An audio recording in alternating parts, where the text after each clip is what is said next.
कलिंगापुत्राय विद्महे न्याय देवाय धीमहि तन्नो गोल्जो प्रचोदयात्।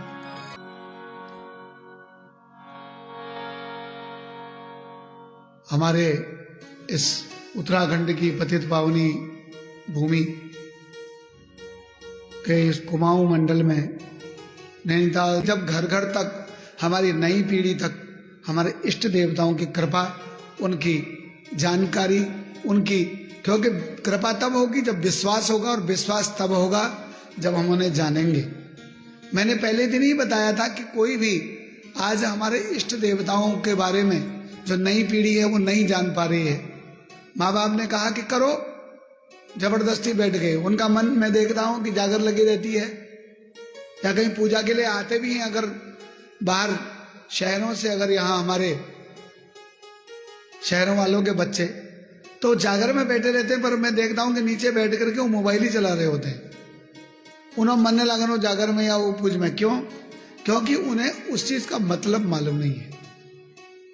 एक तो उनको भाषा समझ में नहीं आती कि क्या कह रहे हैं, दूसरे नंबर पर उनको कोई चीज पता नहीं है। जैसा करो कहा, फिर क्या होता है, मोबाइल रखते हैं, विभूत लगाने गए, उन्होंने डंगरिया जो है उन्होंने विभूत लगाया, विभूत लगा के पुट में मणि अलगा थपकी मारी, किनारे गए। क्या था ये? तो ये हमारी रिस्पॉन्सिबिलिटी है कि हम उसको समझाएं। वाग्यर्था संप्रक्तो वाग्यर्था प्रतिप्रत्यय जगत पितरो वंदे पार्वती परमेश्वरम। क्योंकि वाक्य के साथ उसका अर्थ और अर्थ के साथ उसका वाक्य। कितनी बार आपने देखा होगा कि आपके पेट में उसके लिए कोई शब्द आया रहता, कुछ बात होती है, अरे क्या कोनी को उधे, क्यों कोनी, अरे मैं पेट में होना, मुख में होना, तो मुख और अजीब सा लग जा, अरे क्या कोनी को, अरे कौची को उधे, क्या आप हाथ मसलते हो, अजीब सा करते हो, क्योंकि आपको वो शब्द नहीं आ पाता। उसे क्या कहते हैं? कहते हैं, वो कहता क्या है, सामने पूछ रहे वाला पूछ रहे, अरे क्या कौची को उधे, अब की कौची सर खुजलाते हैं, आप हाथ रगड़ते हैं, अरे वो शब्द था, उसके लिए कुछ ऐसा कहते हैं। यानी कि आपको उसका पूरा समझ में आ रहा है, but you can't explain it. क्यों? इसलिए नहीं कर सकते क्योंकि आपको वो शब्द नहीं आ रहा है। इसलिए अर्थ हो परंतु शब्द न हो, वो भी नहीं हो सकता पूरा। और परंतु आपके पास शब्द हो, उसका अर्थ न हो, तो वो भी गलत है। जैसा मैंने पहले दिन बताया कि आपसे कहूं कि करतरी का चित्र बनाओ, तो मैंने पूछा था कितने लोग हाथ खड़ा करिए, कितनों को आएगा, तो बहुत कम लोगों ने समझ पाए, क्योंकि करतरी का अर्थ ही मालूम नहीं था, चित्र कहां से बनाते। मैंने बताया कि करतरी माने कैंची होता है, सबके समझ में आ गया। करतरी माने कैंची होता, कैंची कैसी होती, ननू नन कैंच बेटी को ठुल्ली कैंच जाने समझ में आएगी, आया ना। तो इसलिए हमारे बच्चों पर विश्वास इसलिए नहीं हो रहा, हमारे बच्चों को, क्योंकि हमारे जो बच्चे हैं हम उनको उसका अर्थ नहीं समझा रहे हैं, उनका मतलब नहीं समझा रहे। हमने बता दिया हमारे इष्ट देवता गुलजू हैं, पर गुलजू कौन थे, कहां से आए, क्यों वो हमारे इष्ट हैं और क्या क्या कर सकते हैं।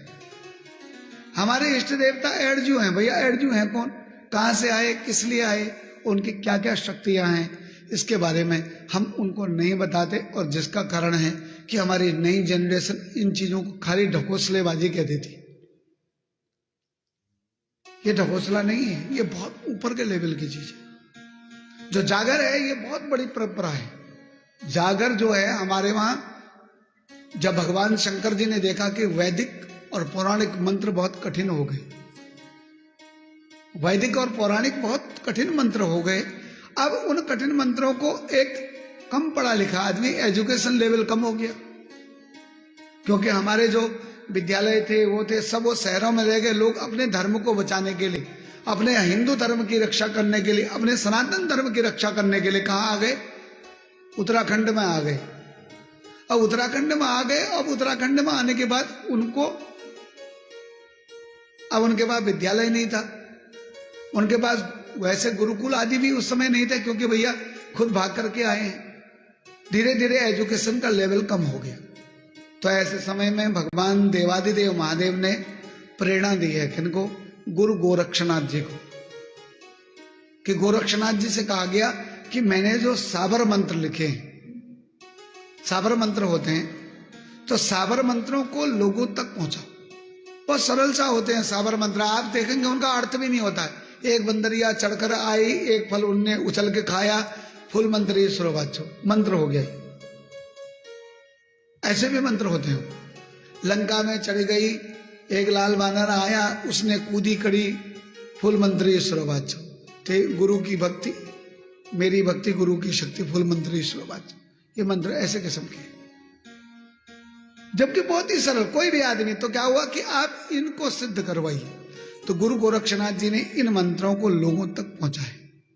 और उन्हीं साबर मंत्रों में, आप रामायण में भी लिखा गया है कि साबर मंत्रों की कोई तुकांत, यानी कि जैसे मंत्रों की एक लय होती है, एक ताल होता है, एक उसमें तुकबंदी होती है, एक उसमें छंदोबद्धता होती है, परंतु इनका कोई तुक नहीं, कोई इनका छंदोबद्धता नहीं। परंतु क्या है, भगवान शंकर जी की मोहर लगने से वो सारे मंत्र महामंत्र हैं, बड़ी से बड़ी बीमारियों से हमको मुक्त कर सकते हैं। तो उन्हीं साबर मंत्रों में कुछ उत्कृष्ट मंत्र और थे जिन्हें गेय यानी गाया जा सकता था, जिन्हें कहने का एक टोन होता था। तो उन्हें कहा गया डाबर मंत्र। उन्हें क्या कहा गया? डाबर मंत्र कहा गया। और वही डाबर मंत्र हमारे वहां जागर में बोले जाते हैं। तो उनको कहने का ढंग आप देखते हैं कि जब उसमें दमुआ बजता है, वो हमारा हुड़का बजता है। हुड़का किस चीज का प्रतीक है? हुड़का कैसा दिखाई देता है? बाबा के हाथ का डमरू जैसा। डमरू का बड़ा रूप जो है हुड़का है। एक जैसे हैं दोनों। तो क्या है कि डमरू सबसे पहला यंत्र है जो संसार में बचा।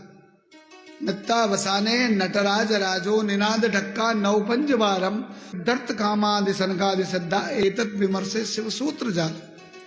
बाबा भोलेनाथ ने सबसे पहले डमरू बजाया।